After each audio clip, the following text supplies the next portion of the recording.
Masih dalam Kompas Aceh, Saudara Badan Meteorologi, Klimatologi, dan Geofisika Stasiun Klimatologi Belang Bintang Aceh Besar terus memantau pergerakan abu vulkanik Gunung Sinabung yang sempat masuk ke wilayah Aceh Tenggara dan juga Aceh Selatan.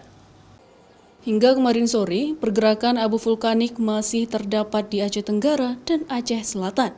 Namun telah berangsur surut dan menuju ke wilayah pesisir, sehingga tidak lagi dikategorikan bahaya. Untuk hari ini, petugas Badan Meteorologi, Klimatologi, dan Geofisika Stasiun Kelas 1 Belang Bintang Aceh Besar juga terus memantau pergerakan abu vulkanik yang dapat terjadi sewaktu-waktu jika Gunung Sinabung kembali erupsi.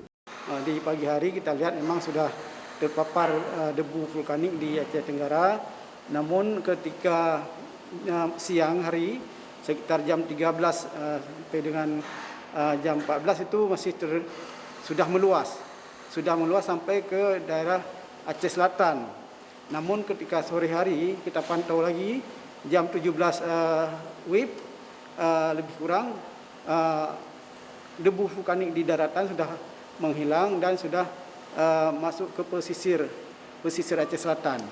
Masyarakat di wilayah Aceh Tenggara dan Aceh Selatan juga diminta dapat melakukan langkah dini jika sewaktu-waktu kembali terjadi penyebaran abu vulkanik seperti mengurangi aktivitas di luar rumah serta memakai masker.